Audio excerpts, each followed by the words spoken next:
Pasaron los días suntuosos, con fiestas, con cacerías, con bailes.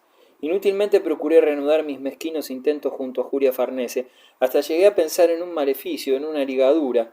La cabeza del diablo había sido exorcizada y, sin embargo, cuando pretendí nuevamente destruirla, Julia me intimidó, arguyéndome que podía traerme mala suerte. Mi suerte no había sido muy buena que digamos, pero conservé el mosaico. Me parecía que si evidenciaba un sobresalto excesivo frente al calmo desdén de Julia ante esas alarmas, corría el riesgo de mostrarme aún más pusilánime. A las anteriores trabas sutiles que obstaculizaban mi cumplimiento de funciones obvias, sumábase ahora una sorda rabia que me cegaba, que me abrumaba. Julia no había modificado su actitud. Era casi como si de antemano hubiera previsto que las cosas iban a suceder de ese modo, y la sospecha de que abrigaba ese pensamiento denigrante agravaba mi exacerbación. Mi mujer seguía siendo, en la soledad nocturna de nuestra cámara, la misma estatua hermosa y sin velos, la misma obsequiosa, sonriente frialdad. Las orejas azularon mi rostro, demacrado, del cual tanto me enorgullecía, y los huéspedes las atribuyeron con obscena insistencia a mis reiterados triunfos amorosos. Yo me desesperaba, pasaba de la ira a la languidez, mientras tenía que representar frente a los invitados el papel de la robusta felicidad. Y era tal mi excitación, tal mi frenesí sexual que suscitaba mi ronda de lobo en torno a las posesiones inalcanzable, que volví con fruición en busca de un alivio saturado de remordimientos, que al fin de cuentas redoblaba mis ansias, al vicio de mi adolescencia. Pero pronto comprendí que esa artimaña, ese ersatz, ese fugaz acoplamiento con fantasmas no bastaba para deshogarme, y cuando todos se habían retirado comencé a salir de noche, acompañado por Juan Bautista en pos de una campesina que me sirviera de rápido consuelo. El paje no formuló ni una pregunta. Todavía hoy ignoro hasta dónde penetró la verdad de la situación. Tampoco me sugirió que el consuelo podía emanar de él, como antaño, pero sólo otra mujer, suplantando a Julia, era capaz de procurarme el desquite al patentizar mi hombría, y las mujeres de la aldea a quienes recurría habrán llegado a la conclusión de que, además de Julia Farnese, mi rijosidad pedía otras amantes, otros cuerpos firmes y dóciles prontos a coger su urgencia. Empezó a concretarse entonces la leyenda de mi fabuloso vigor, que subsiste hasta la actualidad y que, mezclado mi figura con la de mi padre y otorgando a uno solo las hazañas de ambos, rodea mi nombre de pujante prestigio. Julia fingía dormir, estoy seguro, cuando yo dejaba su lecho.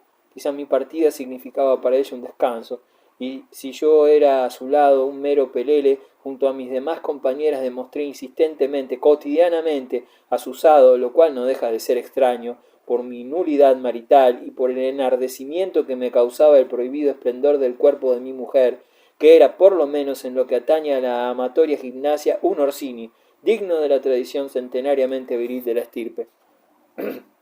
Entretanto, en Bomarzo, como he dicho ya, aquellos forcejeos y la certidumbre de mis victorias habían originado una atmósfera de concupiscencia que prolongaba dentro del castillo el clima sensual, que emanaba como un vaho abrasador de la tierra etrusca, y cuyos misteriosos efluvios había discernido yo desde los primeros alertas de mi niñez.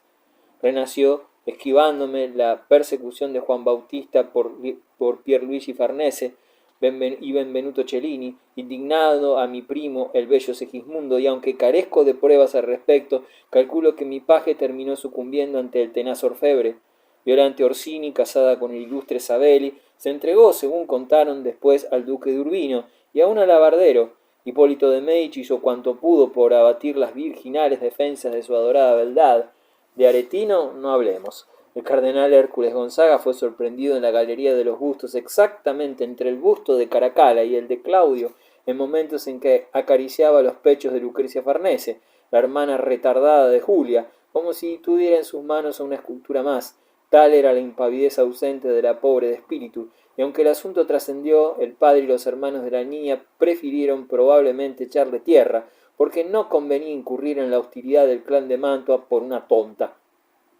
Tampoco sé hasta qué punto fue verdadero el episodio, la indecencia irresponsable del hijo de Isabel de este, del cual ha quedado honda huella en sus cartas, podría confirmarlo. Su madre había obtenido para él la púrpura en momentos en que Clemente VII, acosado en el castel por las tropas de Carlos V, puso en venta 5 capelos al mejor postor. El cardenal Hércules tuvo por lo menos 2 hijos naturales, pero cuando le tocó presidir el concilio de Trento, ya cincuentón, sus allegados describieron la porfía con que el pecador arrepentido castigaba su carne. Faltaba aún bastante para que el concilio, para la sincera y suprema aproximación a Dios del don Juan impenitente. Me pareció que Marvale observaba excesivamente a Julia, lo espié sin resultado. De cualquier manera, enseguida emprendió el viaje a Venecia con Valerio Orsini, Leonardo Emo y la majestática nieta de Oliveroto de Fermo, una señora de poliédricas aristas, cuyo bozo era inseparable de una lengua reconocidamente mordaz. Mi hermoso cuñado, Fabrizio, hizo buenas migas con Segismundo, luego que este último corroboró el desapego de Pierluigi, a quien tuvo que devolver el collar de diamantes que ponía reflejos exóticos sobre su piel bronceada. Mi primo endulzó su desamparo con ayuda del menor de los Farnese y de algunos soldados bien dispuestos de la fortaleza.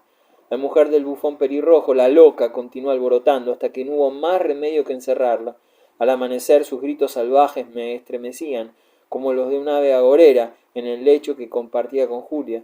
Entonces la duquesa se levantaba, rozaba con un dedo los esmaltes papales, me tocaba la frente y se hundía en la pesadez del sueño. Yo no dormía casi. Terminé enviando a la poseída a mi palacio romano. El propio Silvio de Narni, tan espiritualizado, tan obsesionado por los experimentos astrológicos, sucumbió bajo el fuego que invadía la casa y una mañana descendió de su torre para pedirme que lo autorizara a desposarse con Porcia. Así lo hice, a pesar de las protestas de Juan Bautista, quien, olvidando o descartando el oficio que su hermana había desempeñado en Bolonia para gloria de muchos hombres nerviosos, y movido por la vanidad de la dudosa jerarquía que le otorgaba a él sus vínculos con el duque de Beaumarchais y con Pierluigi Farnese, tachó de mésalliance la unión con el mago. Juan Bautista aspiraba, con cierta razón, si se consideraban los atributos físicos de su melliza, a un matrimonio más encumbrado, quizás a un amante de la nobleza principal, mientras Silvio, escudriñador del cielo, trasuntaba ansias cada vez más contradictoriamente burguesas y el afán de un hogar estable. Juan Bautista principiaba a descubrir las uñas de una inesperada ambición. Y los gatos de mi abuela, tan decorosos, tan exclusivistas, tan orsinianos, se incorporaron al concierto como contagiados del desenfreno general. De noche se los oía maullar en los tejados, apareados estridentemente con el ejército vagabundo de la aldea, y la gata blanca recibía a su harén masculino en la carroza alegórica de Julia. Sí, fueron aquellos para Beaumarchais, en el pegajoso calor veraniego que se imponía entre nubes de moscas, días muy sacudidos.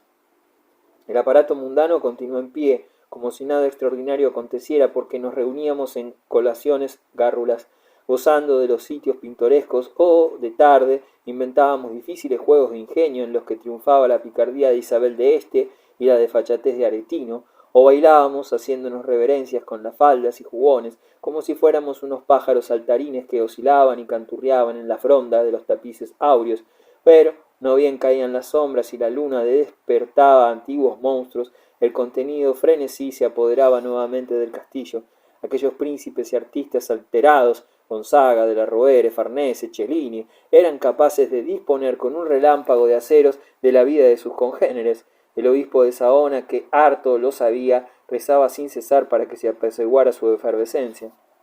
No solo nosotros, los señores, nos percatamos del vaivén erótico que nos arrastraba en su delirante torbellino, sino también el vulgo que nos contemplaba de lejos, como si asistiera a un espectáculo inverosímil al cual seguramente envidiaba.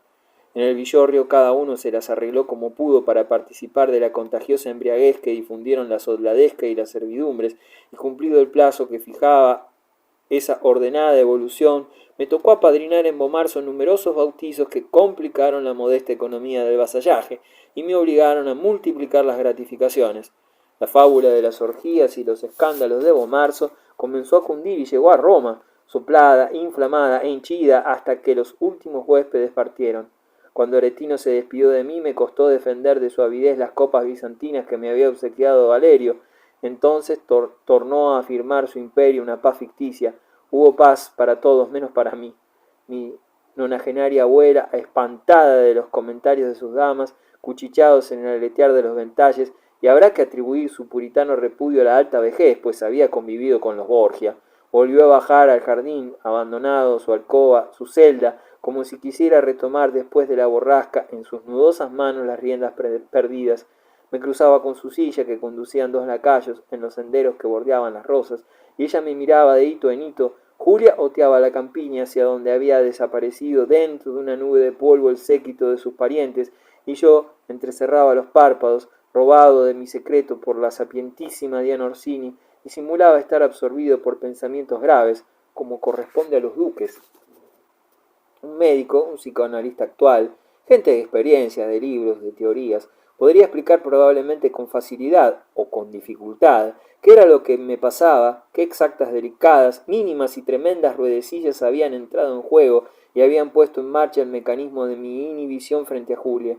En cambio, algún lector poco sutil dirá su escepticismo ante el hecho de que, simultáneamente, yo reiterara los testimonios de mi eficacia viril en colaboración con distintas vasallas de Bomarzo, y la nulidad de mis empeños amatorios con referencia a mi legítima esposa.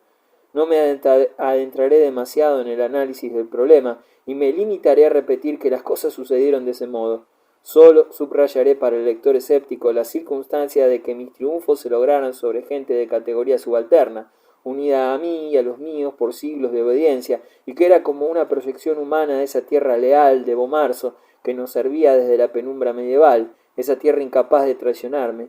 Julia Farnese, gran dama, hija de una casa célebre, ubicada delante de mí en condiciones de igualdad, introdujo en las permutas voluptuosas un elemento nuevo, porque por primera vez encaraba yo en un nivel en el cual sentía siempre en el fondo la inferioridad de mi situación, como cada oportunidad en que mi cuerpo se ponía en evidencia, una responsabilidad de esa índole con alguien que era no solo mi asociada contractual en tales zarandeos, sino también mi par, mi equivalente jerárquico, mal pese al orgullo de los Orsini, y, por consiguiente, un posible juez íntimo e irónico, y la inhibición que resultó de ese planteo fue más fuerte que mi voluntad, que mi urgencia por afirmarme entonces más que nunca. Todo esto es triste, pequeño, desagradable, hasta repugnante. Si Julia procedió como si no le otorgara importancia, como si estuviera en una altura dulce y secreta, a la cual no llegaba el jadeante rumor de esas inútiles tentativas, a mí en cambio me desquició, puesto que era el culpable de situación tan mísera. Como en otras ocasiones traté de desembarazarme de la culpa, descargándola sobre un inocente, convenciéndome de que si las cosas se producían así era a causa de la frialdad y la indiferencia de mi compañera, lo cual, si era verdad en parte, lo era en una parte muy minúscula.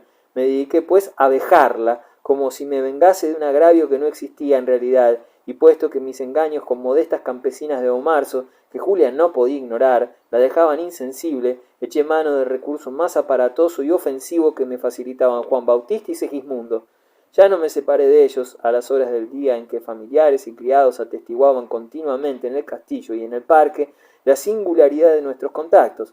El calor apretaba todavía y lo aproveché para que ambos muchachos anduvieran semidesnudos, suprimida la camisa y subrayando el cuerpo por el ceñimiento procaz de las calzas y con ellos, así vestidos o desvestidos, se me solía ver entre sus torsos brillantes, apoyado en las balaustradas o riendo a la sombra de los jarrones de terracota del jardín que decoraban rosas y laureles. Pero ni siquiera ese exhibicionismo logró conmoverla. Si me cruzaba con ella junto a algunos de los macizos recortados o en las terrazas que entoldaban los tapices viejos, cuando iba en tan escandalosa compañía, Julia Farnese se limitaba a sonreírme desde la distancia de su desapego aristocrático, con lo cual enardecía mi cólera humillada. Mi abuela me espiaba, en tanto, apoyada en el alféizar de su ventanal, entre sus gatos inmóviles, y yo, perdido, desesperado, extremaba la pantomima insolente como si ubicara a Diana Orsini en el clan de imaginarios enemigos que exacerbaba mis ansias de desquite.